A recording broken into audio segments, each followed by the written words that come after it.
Welcome to Functionally Speaking, the podcast where two clinicians share one brain cell and way too many opinions. I'm Laura, your mineral-obsessed dietitian who gets fired up about gut health, metabolism, and fertility, with enough sass to keep it interesting and enough nuance to keep it real. And I'm Danielle, a physician assistant obsessed with gut health, hormones, and calling out bullshit. We're here for the nuance, the hot takes, the facts your certification skipped over, and the occasional spiral into chaos. If you're a health coach, practitioner, or clinician who's slightly functional, just like our mitochondria in our recording process, you're in the right place. We're not here to sugarcoat the science or pretend there's one right way to do this work. We're doing it our way, unfiltered, slightly feral, and always with love for the humans we serve. Let's get into it.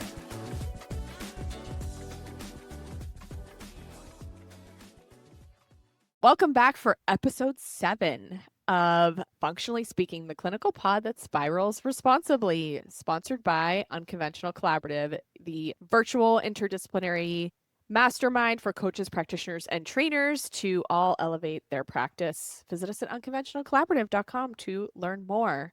I would like to say real quick about the collaborative because I feel like we did the intro episode, but I just want to give a little plug for like all the things that we offer real quick. I didn't ask Laura I didn't tell Laura I was going to do this before we started recording. It's fine. I'm on board. Let's go. So what are we offering to people? So the biggest thing first is that there's a lot of confusion about like, is it just another Facebook group? It is not. You don't have to like log on to Facebook to see like all the bullshit Aunt Linda's saying about her most recent water fast and like all of her political commentary. Like no Aunt Linda. We don't have Aunt Linda inside the collaborative. We have a private platform. We have really amazing guest experts. Most months we have 2 people coming to talk. At least always one, but sometimes usually 2. We have 30 plus recordings now of guest experts who have come to talk about everything. Like we have pelvic floor, we have perimenopause, we have menstrual cycle, we have gut health, we have kids' gut health, we have post-concussion syndrome, we have gestational diabetes. Yeah. Like so many cool things. Business stuff. We're doing like a lot of business and branding later in the year. AI in your business. Mm-hmm. We put out a couple of guides a year for you guys. We just put out our amenorrhea guide, which was 40 plus pages, I think. So you More get that. I think. Yeah, it was almost 50 maybe. You get that included with your membership.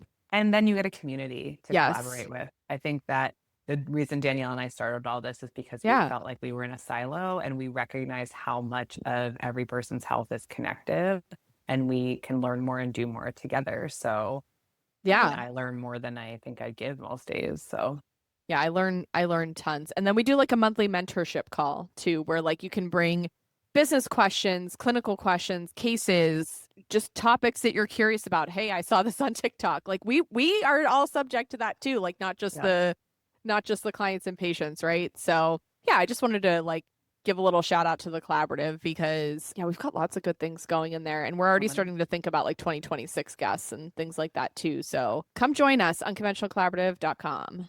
And unconventional_collaborative on Instagram. It's dot. Dot. Fine. It's my first day here. Whatever.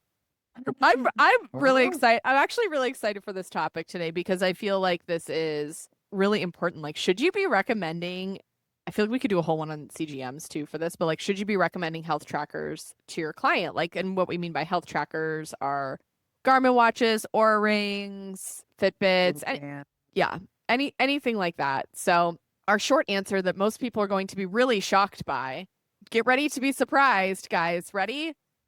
It depends. Sorry. So sorry. We both own fitness trackers. Like I have an Oura ring. I have a Garmin watch. I'm wearing a Garmin watch. I took my Oura ring off after, actually, I think when I got pregnant. Yeah. And then I put it on postpartum and it kept telling me I needed more sleep and I threw it. I was like, yeah, no shit, I need more sleep. I have a 3-month-old who's not sleeping, but cool. I was going to ask you if you were wearing your Oura ring or not, because I knew that you had taken it off at one point. And yeah, so I just think like, let's start out with like the pros of fitness trackers. I would personally like to start out in the sleep category because that's, I think to me, just if you had to like gun to my head, make me choose what's the most important thing for your health, I would say sleep. Obviously, I think other things are more important as well, but most people are underreporting their sleep.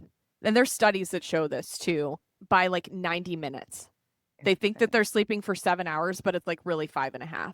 Oh, so they're over-reporting sleep time. Yes, I'm sorry. Yes. Yeah, no, I was like, wait a minute. That's interesting. You were like, wait, what? A minute? Yeah, it's like, it was extensive. Wow. These studies I believe you. But that is wild. I mean, that's not just a little bit of sleep. That's an entire cycle. Mm-hmm. Wow. Yeah, I'm aware. So I think like the pro that with that at least, and the same thing with movement, people overestimate their steps by I think it was like 3,000 to 4,000 steps. I believe They that. they ran controlled studies on this. So like if you're saying like, oh yeah, I get like 7,000 8,000 steps a day, and like you have no idea, you've never, like for me, if it's almost like food tracking, like if you took my wearables away from me, I would have an idea. But if you never tracked and had no idea, like how do you know, right? So I think the awareness portion can be really great for people and really important for health too. I agree. I mean, you can't manage what you don't measure. And I Mhm. think to your point there is like, and this kind of goes the same with like macro tracking. It's kind of how and why it's introduced and then how it's managed, right? Because I think if it's coming from a place of a healthy place and from a regulated place, this stuff can work so well. But if it's coming from a control place and a very Mm. dysregulated of like, I need to do more and like, I need to close my rings every day. I need to hit my steps every day, whatever. Sometimes, I mean, I'm getting into the cons, but I think for those people who are going into it, just like you're talking about, of like, yeah, you're right. I have no idea how many hours I'm sleeping. I have no idea how many steps I'm hitting. I work from home. I don't go into the office anymore. Like, I think it can be really valuable to people to just have that awareness. And we've talked about this in other episodes of like also listening to our body, which I think is a pro and a con with these health trackers, right? I think for some Agree. people, it can bring that awareness Where in of yes. like, holy shit, I didn't realize that I sit for 8 hours. And because of that, like, yeah, I'm getting 2,000 steps a day. Whereas if I just take a lunch walk, put a time, a reminder, now all of a sudden I'm hitting 5,000 steps a day. Like that's a huge improvement. So I think there's a pro and a con there of like listening to your body and then not listening to your body. But I think for a lot of people, it can be super valuable to just say like, oh, wow, like I had no idea. Yeah. And I mean, as to like for the clinician who doesn't know, or maybe for the average everyday person who's really into their health with like, why should I care about this kind of thing? There are studies that show that people who get less than 6 hours of sleep per night, increased risk of Alzheimer's, dementia. The system in your brain, your lymphatic system, which is basically like your lymphatic system for your brain, it like doesn't fucking work when it's tired and doesn't have enough time, just like the rest of your body. And then of course, like I hope most people, clinicians know this, but if you are getting less than like 8,000 steps per day, your increased All morbidity and risk factor. mortality for like everything goes like way the fuck up. Like it's insane what just getting 7 to 8,000 steps a day can do for a person. So that's usually how I talk to people about like if I think they're a good candidate for a fitness tracker, and they don't, most of my people already have one, but I like to focus in on those two the most. HRV, I mean, I can tell personal stories about HRV and things like that, but I feel like when we start to like really get into some of the other things, like it can get a little obsessy. Yes.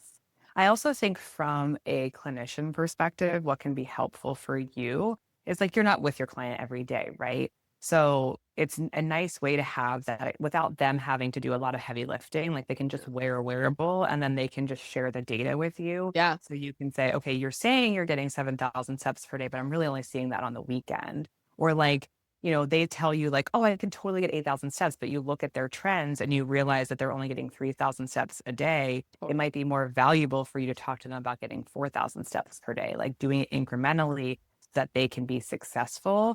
And I think that's where, from a clinician standpoint, these can be incredibly valuable so that we can help them better because we have more of that, objective data of saying, okay, yeah, you're saying you're sleeping, but I'm looking at your watch and you're getting 5. And I've done this before too. And now that you're saying the 90 minutes, I'm like, yeah, I see this often actually of someone being like, well, I get 8 hours. And I'm like, well, I'm looking at your Fitbit and it's telling me you got 5.5 hours. And they're like, oh, now that you say that, like I'm in bed 8 hours. Right. So it's like helping to, ask better questions and to help them with better goals too, I think. Yeah. And if you're not already like speaking of like data and things like that, I make my clients not make them, but like it's on my intake form. How many Yeah. steps do you have a wearable? How many steps do you take a day? What was your average HRV the last 7 days? How much sleep are you getting? I also make them report their social media time, which I think we'll get into in a future episode. But like they learn stuff just from like reporting it too. Yes. So like I think that just the awareness piece is really, really important for it's such a basic, right? We've been saying like basics over biohacking, and I think this like we're talking about steps and we're talking about sleep here. We're not talking about like macros and fiber and logging every lick, bite, and taste. I will never forget the nutrition coach who told me every LCB or like LBT. And I'm like, what the fuck is that? And she was like, every lick, bite, and taste. Don't worry, she's helping people with fertility now. She messed up people's hormones now. Anyway, your face, for people who are not watching this, you like really should go watch it. Okay. I just derailed the whole fucking conversation. It's like the people who are like, you must log your gum. Oh, listen, that was her too. I was logging my gum. Yeah, listen, people, if you want to go through my whole disordered eating history, like, yeah, it was a rough 18 months. Oh my God. We are not, okay. Well, that's all that's out there. Anyways, back to fitness trackers. I'm so sorry. Well, this is a great segue. Let's start talking about some of the cons. I think the pros, we know it can track trend. We can have better accountability. I even had it even noticed for me, like we were noticing on Wednesdays you get less steps than normal. Like, what's going on? I was like, oh, what is going on? Yeah, like that's a great, and I feel like that's such good insight. Yeah. But let's talk about the cons, because I think there are also cons to totally wearables. So first off, these can become so obsessive, right? Someone is constantly checking their watch. And like, if, we've seen this and we see it on social media too, from like trainers, and that's really painful, but like closing your rings at 9 o'clock at night because you didn't get enough steps. Oh, that's just disordered behavior, covered in health optimization. But I also think one thing I hate, especially as a dietitian, is the calories on here. They're wildly inaccurate. What was I going to say? Inaccurate. I actually once wore I forget which two. I think I had a Garmin and a Whoop. I was just curious. And I was like, let me wear both. And I do not wear both regularly. And I was just curious. And I have worn Oura and Garmin, and they're never the same, which I think is just more fodder to be like, look, they're not literally, the calories cannot get the calories burned correct. And we cannot live and die by that. And honestly, I don't even want you looking at it. I like that Oura does give the option to like not see that at all. And I do Garmin, like that they have that too. Garmin, you can pick like what you're seeing on it. So I like that about, like, I don't even think, like, I was just looking at I don't even know where my calories are. Yeah. Because you can just like choose to not have it there. Yeah. But they're just wildly inaccurate. And then, people are looking at it and they're like, oh, well, I only need 1,200 calories. And like, for fuck's sake, no, you need more than that.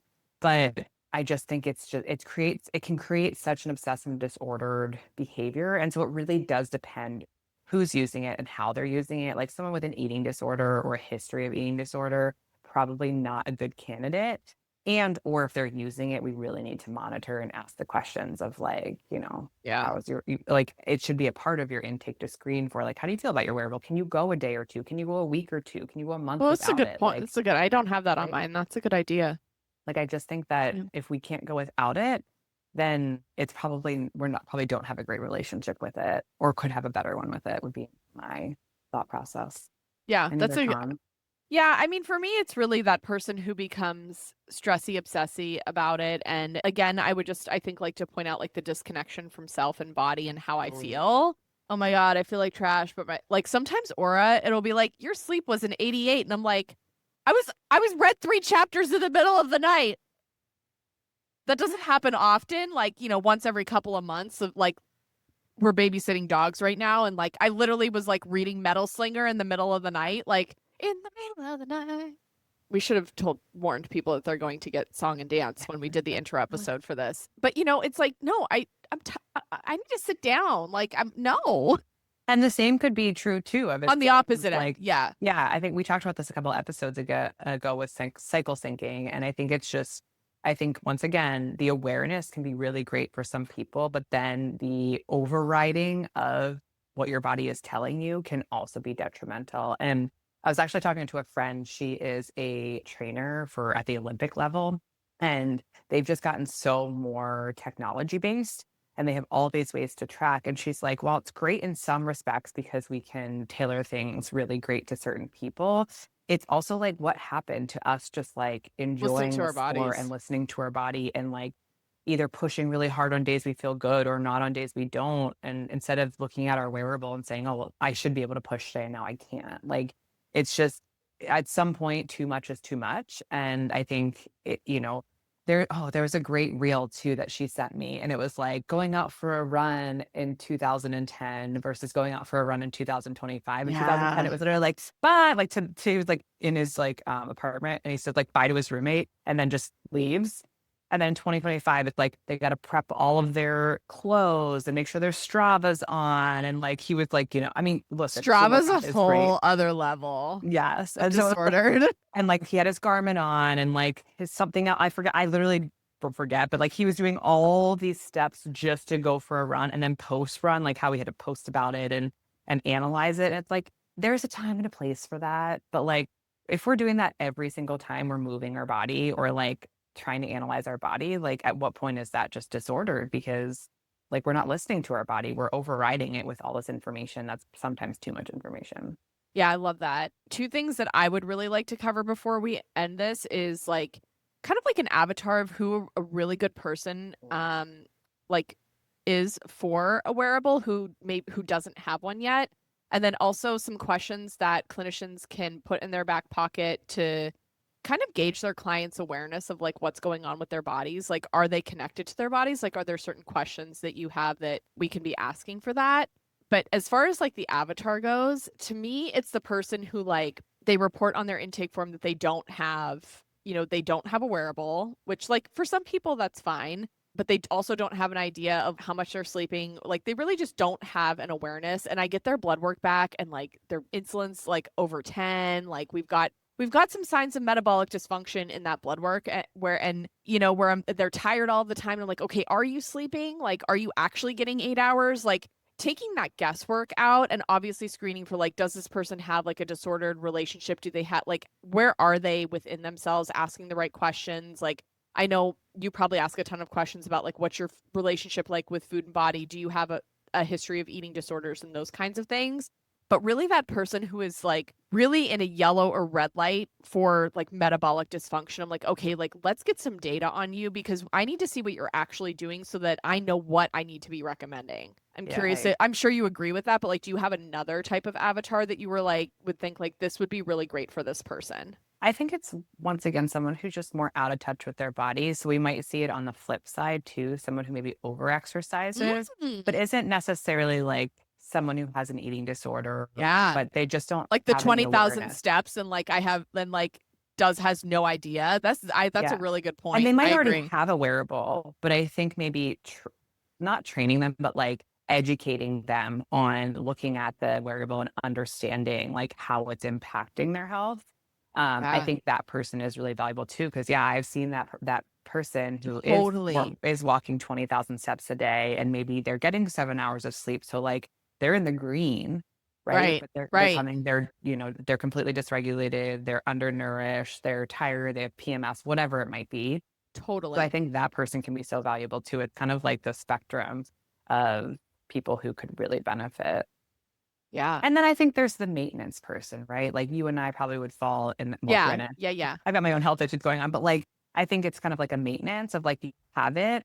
And it's just kind of like, I'm not like hyper fixated on it. Like I kind of check in once in a while and be like, oh yeah, like I haven't moved much today. And it says I've only 1,000 steps. Like, you're right. I probably should take the kids for a walk when they get home, or like little things like that of like, just a nice little reminder, but it's just maintenance. Like I'm not looking at it to be like, oh, wow, like I forgot to walk today, or, oh my God, I didn't at 9 o'clock at night. I'm like, fuck that. I'm done. No, like we traveled yesterday we were in the car for 6.5 hours. And like, I was shocked that I had 5,000 steps, mostly because rest stops and kids. But like, if you told me that I had to go get 10,000 steps after being with 2 young kids in a car for 6.5 hours, like no fucking way. No, like for the people watching this. Yeah. She flipped me the bird. You're welcome. But yeah, like, no, I literally looked at my watch and I was like, oh, I was actually impressed. I was like, that's pretty good.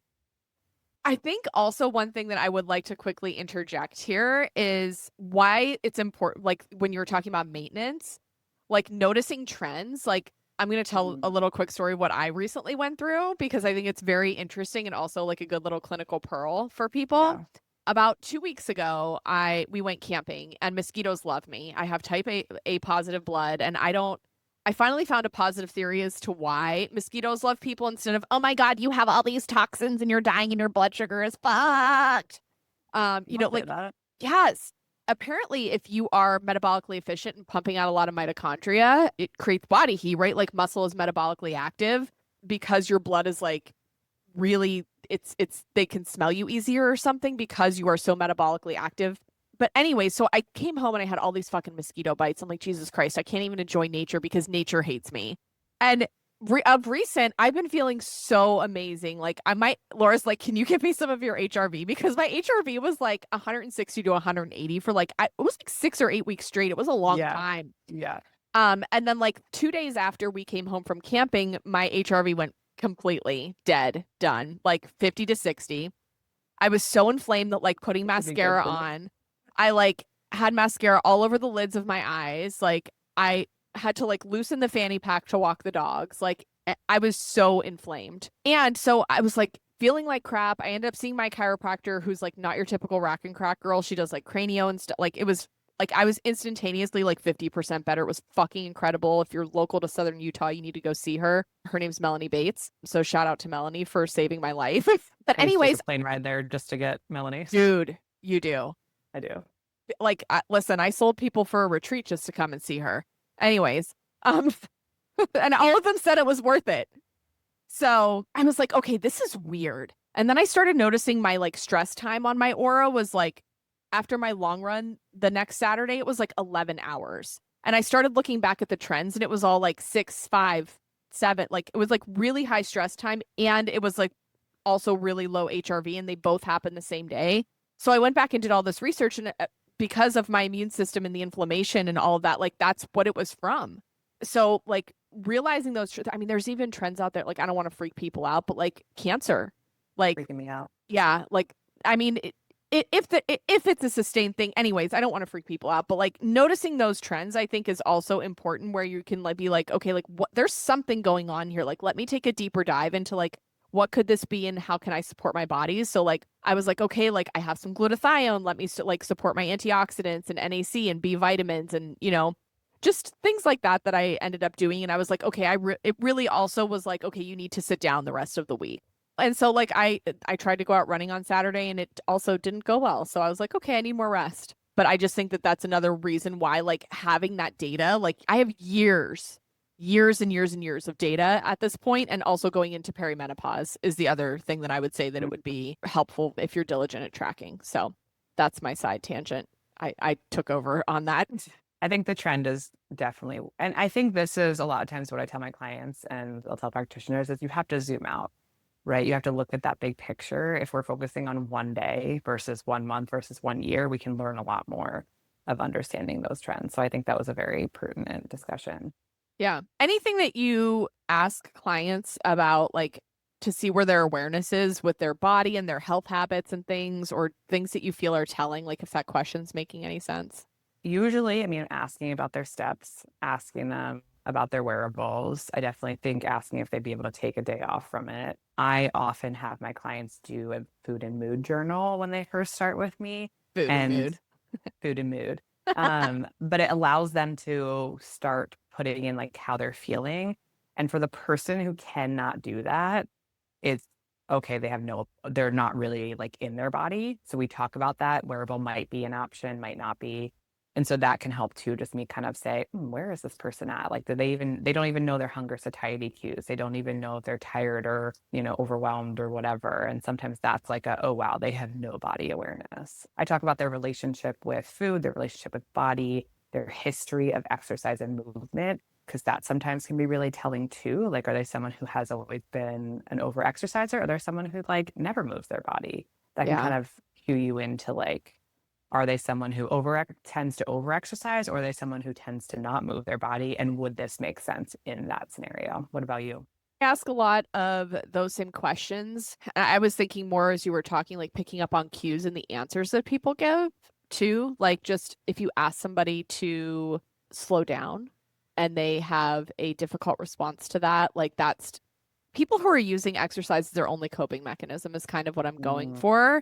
And like seeing that person and kind of determining that, like I ask people to list out their coping mechanisms on my intake as well. But when you start to ask people to take a week off for exercising, or like, hey, like you're working out really hard 6 days a week and you have a very high level stressful job and 2 children, the way that you're exercising probably isn't serving you, and they fight you, they start to cry, they're upset, like there's something more there. And to me, there's something about awareness in that, to me, that like they don't realize that they are not serving themselves. I don't know if that's I don't know where that packages into this, but it feels relevant right now. Well, I think it can also be cause for either needing a wearable to like understand the sleep and the stress, right? Like we were talking about, or if they're just using the wearable to feed into that disorder. I think that is very relevant.